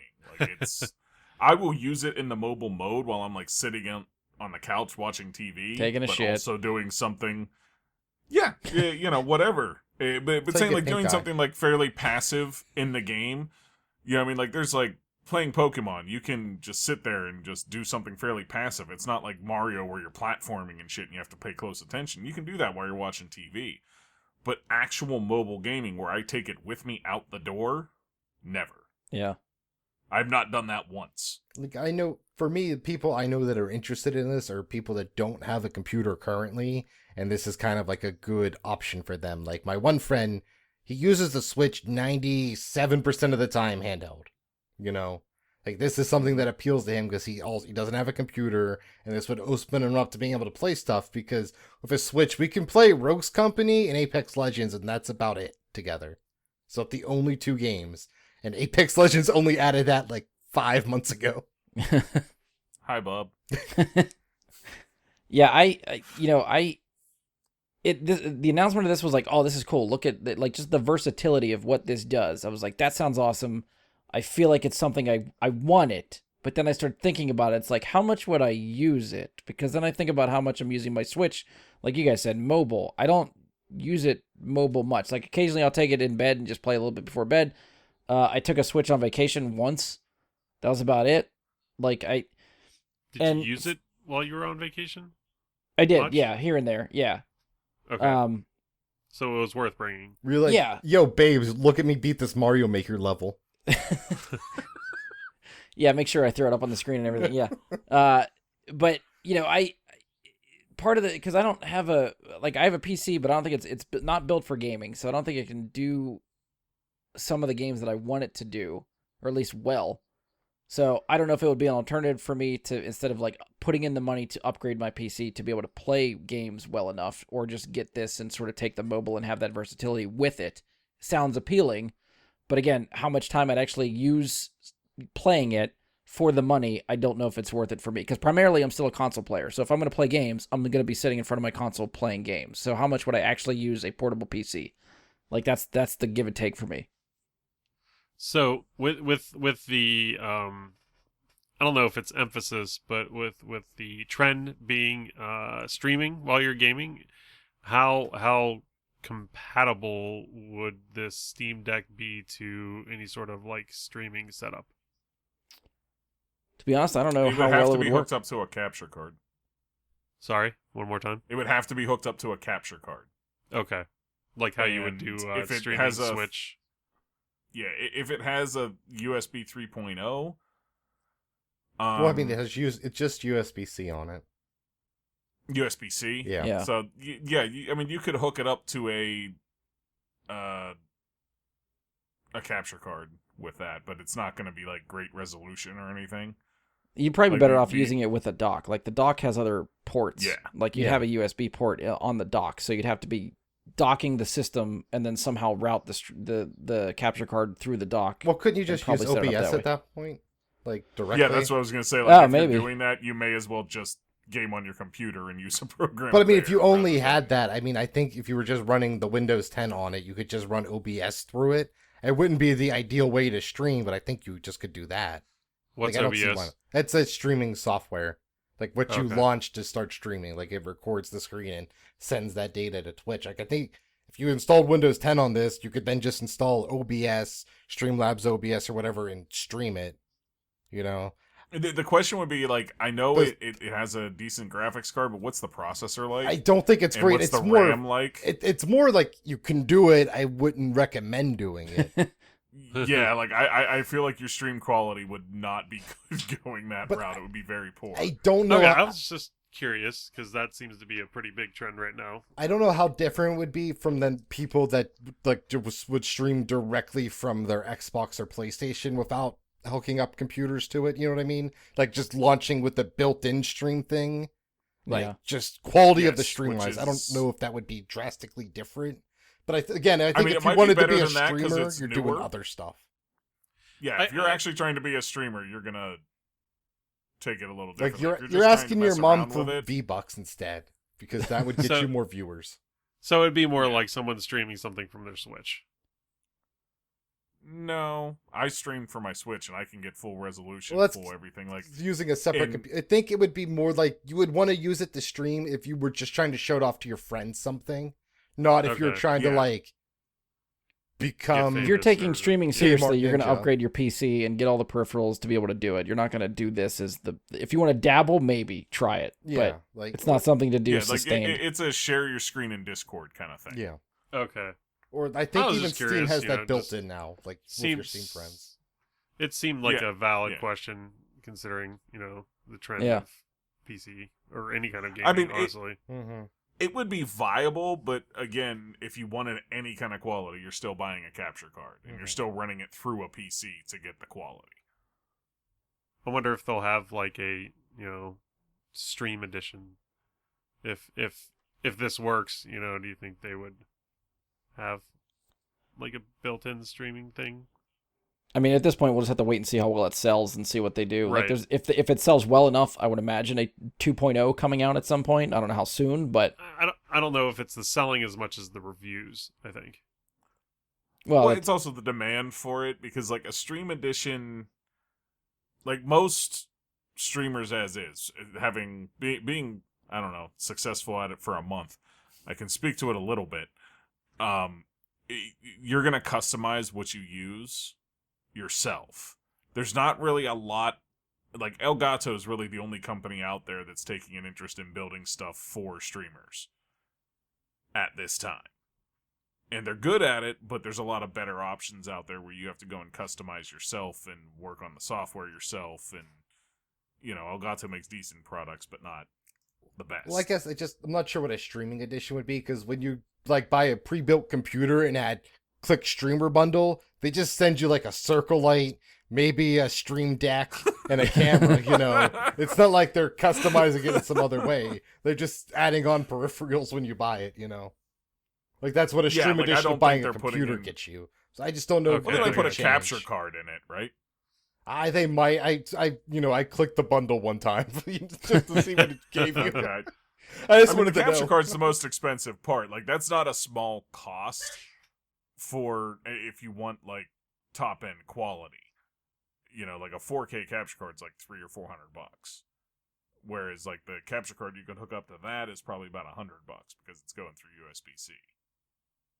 So it would be a little different. all right, bring it back to the Steam Deck. Anything else we want to add for the Steam Deck? I think it's really cool, and I want to see what they do because the native, without installing Windows, it runs SteamOS, which is it's a version of Linux, and most games aren't programmed to run in Linux, so it's using a program called Proton to basically kind of emulate a Windows environment, and not every game works on it. And the bigger issue for them though is because it's gotten a lot better, and a lot of games do work now. But the issue is that some anti-cheat software doesn't work with Proton, and Valve's already announced they're working with those anti-cheat developers to get that to work with Proton. Like, it's a very cool technology what they're doing, but it is nice that they're just saying, like, well, if you want to install Windows, fuck it, install Windows, and then don't even install Steam, just install the Epic Store and play Fortnite on it. We don't care, Yeah. Yeah, because that was a thing I thought of, is whether or not, since it's being Valve and Steam produced, if it's going to be locked into the Steam OS and stuff like that. So that's pretty cool that they can give you that versatility. Mm-hmm. I guess Epic was very the happy only about thing, Yeah, I was gonna say the only thing I could see there is, like, I don't see why Epic would be pissed, But, I mean, if they wanted to block it in some way, I don't know why they would. But I wonder, like, what that would do, legally speaking. I just don't know what they would go like through. how, because it would just be a computer running Windows at that point. Like, how would you identify it's that? And then at that point, that's so much work to do into it. I feel like that's actually more expensive than the impending lawsuit that would occur. For them just to lose money anyway, because people aren't playing Fortnite and spending V-Bucks and all that shit. So still, they definitely make out with that. Like, I would want to know how. I want to know if there was a letter sent out, like, if we needed to, could we do this? Just because I would want to know, like, what their plan was to tackle that. I'm sure that's not occurring because they're trying to push the whole, hey, just let us do whatever the fuck we want on your platform. So they kind of have to be very supportive of this right now. Yeah. Otherwise, it's going to get brought up in their ongoing legal trial with Apple. Yeah, that's what I was going to say. Is all I remember is them going through a bunch of shit with Apple over, like, all the monetization and all that in their game and everything. And, like, I don't know if because it's running through the Steam OS or because it's running through the Steam hardware, if Steam is going to, I don't know, put restrictions on it. No, but that's because you would just run that. Windows You wouldn't 10, expect it, But... I think it's neat though that you wouldn't have to like try to figure out to like a way to jailbreak it yourself. Like you already have you have the option to run whatever. They're like, just do it, bro. I don't give a fuck. I'm Gabe Newell. I mean, that's kind of Steam in stuck general. on New Zealand. Steam is 100% in that boat of just do it, because the amount of like indie games that Steam produces that don't end up anywhere else is it's actually staggering, the number that just end up nowhere else. And that's a really good thing for Steam to promote this with, is like all these games that you're not getting anywhere else and you never will, you can try them out here. Some of them end up like on where I think we were talking just recently, like ones that wound up on Game Pass, like Human Fall Flat and things like Gang Beasts and things like that. That, I mean, these were games that people just made on a whim that became really popular because they're friggin' hilarious fun. Yeah. So to import that whole library as well, I think is a lot of what Steam has going for it. Now, the big question would this be the best platform to play Among Us on? That I could not answer. We still need to have a Super Friends Among Us kind of thing when the time comes. Is it on Xbox yet? I haven't paid attention. I don't think it hit Game Pass or anything yet. But it's coming to COD, so. Wait, it's coming to COD? We'll get into that next episode. They're adding Among Us. We'll get into to that COD. when we wrap this one. But all right. Oh, the double agent thing that they were talking about. You're the one that told me about it. Yeah, I saw that. Yeah. Okay. I did. I'm thinking like Among Us characters running around and like a skin you could buy as an Among Us character in COD. I'm like, did they make it? Is that going to be a thing? No. Okay. It probably will be. That would be even better. Is Among Us the game that has like the little like red and blue guys? Yeah. That look like they have little face masks or whatever. Mm-hmm. Yeah. Yeah. All right. So anything else for Steam Deck, or we'll spin to the last one? Buy it now. Okay. Spin away. All right. So the last issue we're going to tackle is Scarlett Johansson suing Disney over Black Widow. So she is basically suing over breach of contract over the release of Black Widow. So she's saying that Disney knowingly violated her contract by releasing the movie on Disney Plus. So part of her contract of the film is that some of her salary is tied to the box office gross of the movie. So when the movie released both in theaters and on Disney Plus, even though people have to pay for it on Disney Plus, that potential box office earnings and therefore her salary were impacted by the Disney Plus numbers. So those are what the headlines are saying, but that's not really the full argument here. The main point of the argument is that Disney planned to release the movie on Disney Plus, but at no point decided to renegotiate ScarJo's contract to allow for that percentage of the gross to be reflected in her salary. So in a nutshell, the box office gross would go to Disney and a percentage of that would go to Scarlett Johansson. In this case, whatever got when the movie came to Disney Plus, whatever money was made there between new subscribers and people that paid for the premium access to the movie, all of that money goes to Disney. So Disney is of course trying to play coy and saying they're doing this release due to the global pandemic and what's going on in the world with theaters and all this stuff. And this is the best release strategy that they could do, which obviously, like, I agree with that we're, theaters are not still open in some areas. This is not people aren't going to the theater like they used to. This is the best way to get it to more people. Sure. And then Disney is trying to drag Scarlett Johansson's character basically through the mud by saying that she has a callous disregard for the pandemic and is more worried about padding her $20 million salary, which they're just trying to throw shade and just piss her off, I think. Because they paid her that.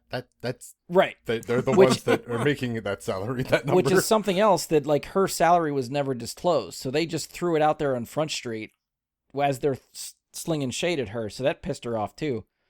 But I also think this is, like, the first stone that's going to be thrown in an ongoing war between studios and the talent over a shrinking theatrical release window and a growing streaming revenue. So if you think about it, in this case, at the time that the Black Widow movie was made and produced, the intention was to release the movie only in theaters, just like every other Marvel movie that has come out. So, of course, when Scarlett Johansson works into her contract that she would get a percentage of that box office gross, because Marvel movies have the potential to make over $1 billion. They have done that in the past. And then the pandemic happened, and then the release dates shifted and all that stuff. This was delayed more than a year. So it just so happened that during the pandemic, a lot of studios, Disney included, have their own streaming services where they can successfully attract, where they're trying to successfully attract new subscribers and keep that subscriber base there. So they have an avenue to release this content there. So going back to before the movie was made, with Scarlett Johansson signing her contract, there was never any intention to release this movie straight to Disney+. The only reason it came out to Disney+ is because of the pandemic and everything that's been going on in the world. So she had no reason to include that type of clause in her contract. She could have, though. She could have. And I'm sure that this is the same could be said. This is me speculating here, that I'm assuming Emma Stone, because of Cruella, also got a premium access on Disney+. Emily Blunt and Dwayne Johnson for Jungle Cruise, that was also a premiere access movie on Disney+. We haven't heard anything about any of them fighting this yet, but I wouldn't be surprised if they're the next ones to fall in line of this. So I think this lawsuit has bigger implications than just Scarlett Johansson's contract. So I'm very curious to see how this shakes out and where this goes. Because I feel like it's less about... This is, again, me on the outside looking in. I feel like she is pushing this not to try to get her money, but because this is going to affect other people in the talent realm, actors and people involved in making the movie going forward. If this is going to be how theatrical release windows are going to be, studios are going to try to bump their numbers for their streaming services and then take all the revenue. Obviously, the talent, if the movie had gone to the box office, they would have got a percentage of that. So they want that same, I'm assuming they want that same percentage if it goes to a streaming platform and the company is making money from it. Why wouldn't they get that cut also? So I think that's where the line in the sand has been drawn, and I'm curious to see where this goes. So those are the facts. What do you guys got? Where do you see this going? I mean, I'm expecting a deal to be struck. I don't know how soon, but I feel like they're going to work this out. Well, from what I've read online I was about to say other lawyers, implying I am one. But what I've read online from lawyers is that she has no legal legs to stand on. Like, she's going to lose this. There's no chance of her winning. And if anything, it is, like you said, more of a message to the studios about this. But that also seems like an agent SAG issue rather than a individual issue. Like, just start your agency to start negotiating for this. SAG needs to put that into the next union contract. Like, that seems to be where this needs to go. Like, she ain't getting a dime from Disney. They don't have to. They're not going to. They're worth $1 billion of her. You know, like, they don't give a shit. Like, they can replace her. Like, it's not important. I'm trying to think that, like, maybe they'd have a little bit of goodwill towards someone that has made that many movies with them over the course of 10, 12 years. And maybe they'd try to play nice, but I guess I'm differentiating between Disney. I'm not differentiating between Disney as a company and Marvel Studios as a company. I think Marvel would back ScarJo, but this is above Marvel. This is Disney, the parent company of Marvel, that's making these decisions and fighting this. I think if she tried to make a deal with them before suing, that means that she either asked for so much that Marvel couldn't okay it on their own, or for some reason they can't. Like, they would have to go higher up in the corporate ladder than Marvel. That's what I'm thinking. Yeah. Otherwise, they would have probably hashed this out, because I believe when HBO Max announced that stuff, I believe we heard Warner Brothers was going to go back to different like directors and actors to pay them some of the money they weren't getting due to there being no theatrical release at the height of the pandemic. Yeah, because that was a stink when all that stuff was announced too. I think we talked about that when it happened too. Which that was, when we talked about that, that was more like directors and studios and how they're affected by the box office and like how theater chains were affected by that change and stuff like that. We weren't even really thinking about the talent involved and how they might be affected by box office gross and tied to their salary and stuff like this. So this is the first instance where I really even gave that a thought. Well, I think what you'll see in this specific instance is that Disney will, I guess, negotiate with her to the extent that they feel like they need her in the future. Because she is an asset to them that can make them more money. Yeah. That's how they will view it, and they will decide whether or not they need her enough to make more money off of her. And whether or not they want to play nice based on that. As far as other actors go, like the ones you mentioned, Emma Stone and Emily Blunt and Dwayne Johnson are like the other big name actors. You know, it's not always a guaranteed kind of thing that actors have the percentage of the box office built into their contract, and you know, like that's not always a thing.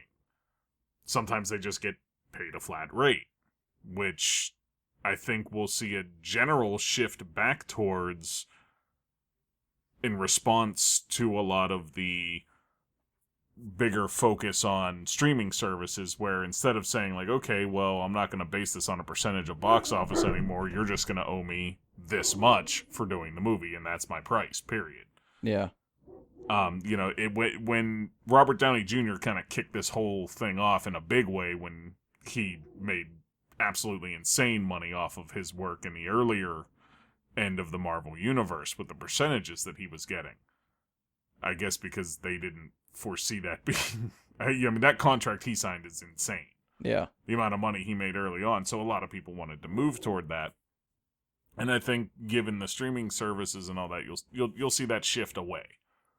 If they don't strike some sort of deal with, you know, the unions, I guess the SAG is the one that's the big union that they would have to work with, correct? I would assume, well, yeah. For actors specifically, because I mean, we had this whole thing with the Writers Guild strike, you know, what was that, over a decade ago now? But that strike was, a lot of that was about online streaming revenue at the time. Yeah. And, you know, we've only gotten more and more there, so you know, there's a chance of a whole industry-wide strike at that point for that kind of stuff. But again, part of this, the problem is like they said her salary number because they're trying to get the same spin that the sports leagues like the NFL use when their players are negotiating new union contracts. They want you to hate the person because they're making $20 million while they don't tell you that's how much their CEO spends on his yacht. Like they're trying to pit us against these people.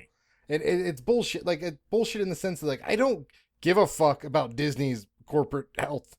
Like they get paid ScarJo whatever she's asking. They're gonna wake up the next day just fine. Yeah. And this to me was, I mean, one of the things that, I mean, I stated about it myself was that this is a rich person arguing with a really, really, really, really rich person over money that isn't actually going to change either of their lives. Like, if she gets $20 million more out of this, it's not going to change anything for her. She's worth a lot. And it's not going to make a difference. Right. That's why I think the big argument is... And if they don't give it, it makes no difference. That's why I think the big argument is her basically stepping up to the plate and being the first one to lead the charge against this change for the talent. Just in the same way where, you know, when WB did this thing, all the directors got pissed at Warner Brothers because they put these movies that were intended for theaters on HBO Max the same day.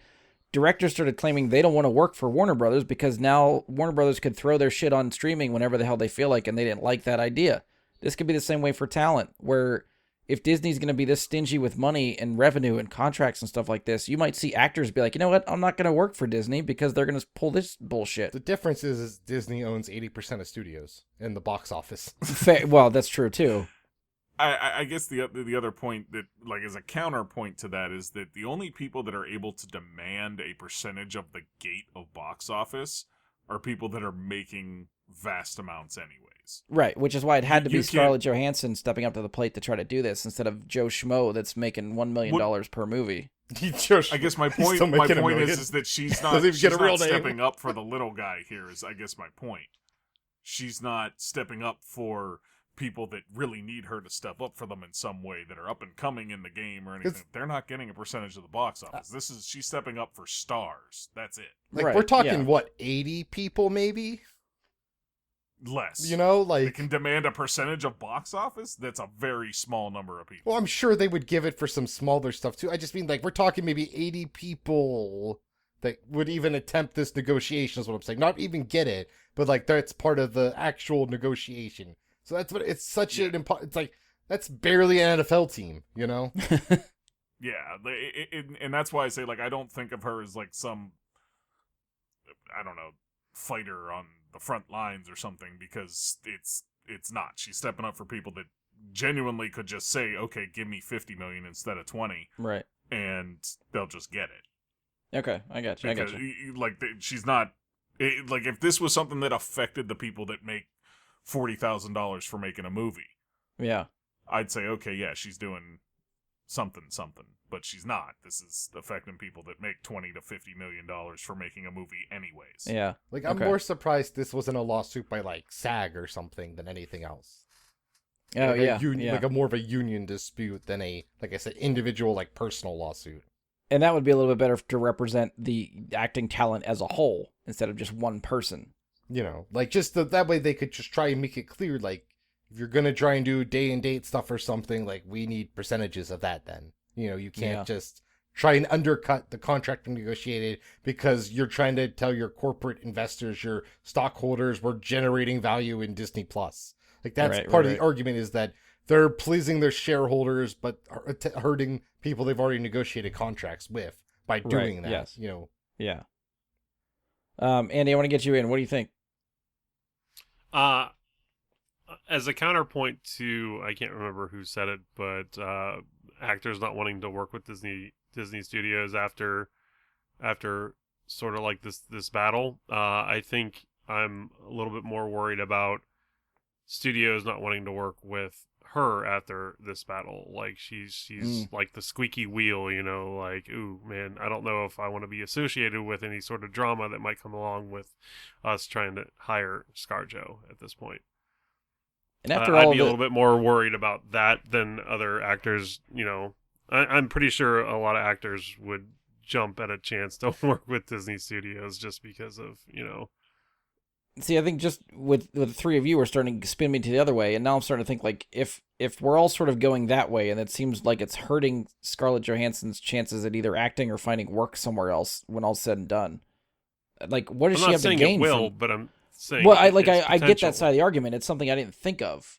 So you start to wonder, like, what does she have to gain from this, and why is she even trying this if it could be that detrimental to her? Well, I think part of it, you just want to get paid what you're owed, what you're worth. Like, you want a fair value, and Disney took that from her. Like, they probably didn't break the contract. Legally, what Disney did was not wrong. Ethically, was it? You could make an argument there. And I think part of it's just her wanting to get her value. Because also, she's big enough that this actually matters to her. That's the whole reason that's even in her contract, that she get a percentage.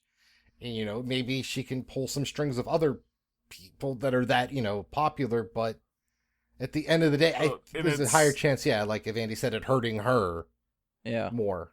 And it's also her last payday with Disney, as far as we know. Because, right, yeah. You know, this was the end for the character. So, you know, her future working in these Marvel movies, especially as a lead actress, even if she appears, she's not going to be a lead actress again. Yeah. In these Marvel movies. So this was the last big payday. She's probably trying to maximize that. Yeah. Which, I mean, I get that. But, you know, to me, it still comes down to two parties that don't need the money arguing over it. Which is, that's what Disney's gonna do, like, media-wise, is make us, like, be like, you fucking bitch, why do you need fucking money? I don't even have a house now. Like, you know, and I feel the same way about Disney not wanting to pay it to But her. it's the fact that, like, I'm on the road where I'm like, you don't need it, they don't need it. This is millionaires arguing with billionaires. Exactly, whatever. And I'm always gonna side with the millionaires. I side with whatever. I'm just like, Andy, I feel like I cut you off when you started talking. So, what do you have something else you want to add? Yeah, I was just gonna say that as volatile as careers go in Hollywood, there's a lot of ups and downs, and there's some famous actors or actresses that basically fall off a cliff. You know, hear from again. Maybe she's worried that that is something that her career is heading towards, being that she's at the end of her Disney contract, so she's trying to squeeze the sponge for every little bit that she can get. Gotcha, And yeah. that's a valid fear in my opinion, because she's getting up there in age, you know, and I quite frankly haven't seen her in too many other things that have been popular since she's sort of taken on the MCU role. Yeah. So that is just trying to come from like her thought process and trying to do this. Yeah. Get it while she can. There's no guarantee she's going to get anything like it in the future. So Right. Not everybody can get that Marvel money.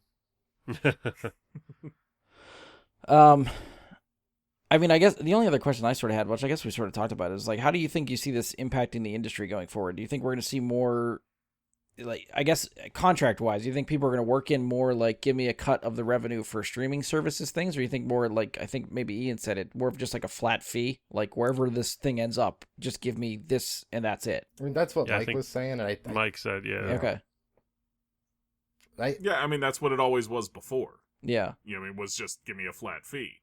So it's easier for an actor to say that because we still don't know what the monetization is really going to look like long term from streaming services. We've only got a really small sample size at this point.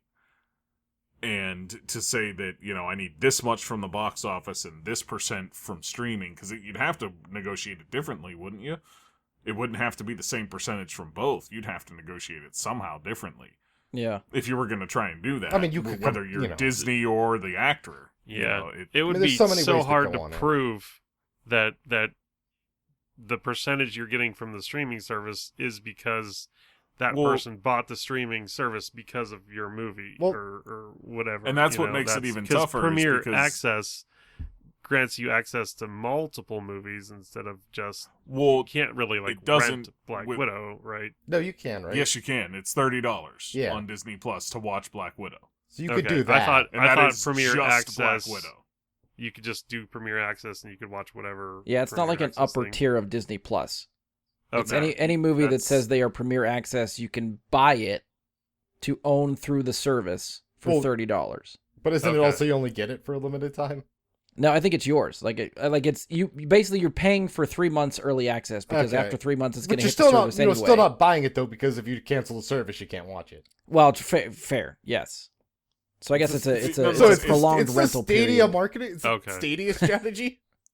But this is where it gets difficult, is because with streaming services and all these contract negotiations they would have through Disney, that's how it works. But on HBO Max, the movie just ends up there at no extra charge. Versus, has Paramount had one do this yet? I don't know what they are Well, which I planning think- for. I it think No it's the one's difference subscribed to that between- service. I think that's the difference between like the True. HBO Max and Disney Plus is that Disney Plus is putting a finite amount on the movie, A like Black trackable Widow, amount. Jungle Cruise. That's $30. Like the stuff that's hitting Warner Brothers is just part of the subscription. So I don't think Yeah, you can't. that's Like gonna- Andy said, you how do can't you factor negotiate that? right. Yeah, new subscribers, you can't figure that part out as far as a cut of You revenue could, somewhere. Which is why I you see wanted things to. going back to flat rate. Well, no, you could, but that's why I think you see it going back to flat rate, though, is because you have all these different streaming services that have all these different methods of monetizing. And you just say, you know what, if you want me to make a movie, this is the price. Yeah, As opposed to complicating it and going through all this, because then you have movies that are made by Disney that can end up on other streaming services. Do I get a cut of that? Do I get a cut of it when it ends up on Hulu? Well, you'd probably get a And cut then- of the sale of the rights. Like, if I'm assuming if you're negotiating the Right. contract, and I think it makes sense that if you can get it, like let's use HBO Max since they don't have a easy trackable way to somehow negotiate that, like just for the residual long term payment, like I get a 0.25% of something of the monthly fee if that person watches the movie I was in, you know, during a month or something. well, that's part of the Just to goes try back to like the writers that kind thing. of weird shit, you know? Yeah, like That goes back to the writers thing. Is like, you know, these people were paid for syndication rights on television and stuff like that, but streaming was never factored into that. So these people are getting something that they worked on streamed over and over again daily for months, and they're And not getting seeing rid any of cut of those- that. It hurts the syndication deals. You're Like, they're getting right. less money Yep. from that in the future because Right. of the streaming. So yeah, the whole streaming thing, like we're still in uncharted territory here with how this all shakes out, and it seems like every other year something else comes up where someone's trying to figure out how to get streaming to work for them and revenue and who gets paid for what, and it's just an ongoing struggle. And it's weird And because apparently no one makes any money. That's what they all want you to believe, is that nobody's making money off of it. It's we're doing this at a loss, guys. Completely Well, plus not you- viable at all. Yeah. I mean, you hear some of the numbers. I still don't understand how Netflix is making money off of this shit, because like the amount of money they're putting out for content, it doesn't seem like they're getting it back. So I don't know. They have to be losing money. You know Comcast is paying them, right? No, I didn't know if that. you're subscribed to Comcast cable, you have Netflix. Okay, so they're getting a cut of subscriber base through Comcast. Yes. Okay. So Comcast is paying them. Every Comcast customer that has television through Comcast has access to Netflix. That is a insane number of people. That's a weird because that that's Comcast is like 2 streaming services you get through Comcast. You also get Peacock. Peacock. Yeah. Peacock Plus. Actually, you get or Premiere, whatever premium, whatever it is. Which You get like stay the on good it. version.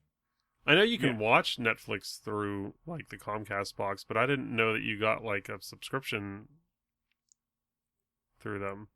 I would look into it if you have Comcast, because it took a bit to get it set up, but it's supposed to be covered by your Comcast like contract.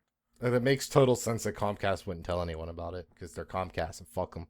Yeah, to Andy, to your point, like I remember like Netflix just suddenly being an app on like Comcast, and then you sign in with your Netflix credentials Right. Yeah. That's that you're that's already what paying we, for that's- on top that's of what- your cable. Right. That's what we did, Yeah. but I didn't know that. If you go Like through I the would process cancel of, Netflix if I already am paying for it with Comcast. Like that doesn't make any fucking sense. Yeah, that's how they get well, you. like if you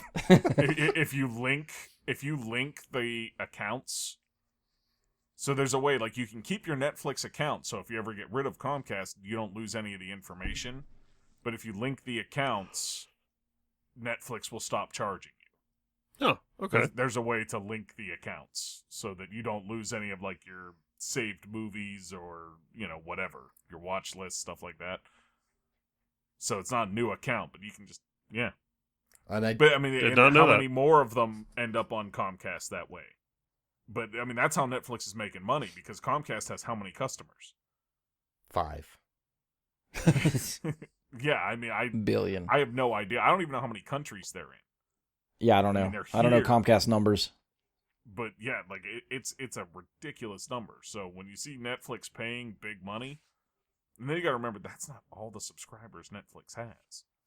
You know what's crazy? I heard that actually Netflix is going to start introducing ads, so you will have to upgrade to an ad-free version of Netflix. That makes sense, honestly. Oh, God. Yeah. Yeah. They're going to the YouTube Hulu method, I think. That's awful. Yeah. But, I mean, it is what it is. If they choose that method, I'm not paying for them to begin with, and Comcast will probably cover the premium one, so fine by me. All right, anything else for ScarJo? That's the last story I had. We'll close it down with that one. We love you, ScarJo. Disney, you can pay me money like to the do power. stuff. I won't You can sue. pay me half of what you pay him, and I will do 3/4 as good a job. That's a good value for them. Yeah, that sounds fair. Yeah. There's too many percentages in that. I hate fractions. I just nodded like I knew what was going on.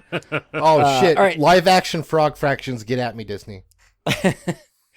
All right, so that's it for us. If you've enjoyed the show, please support us. Leave a 5-star rating and review. Give us a share on social media.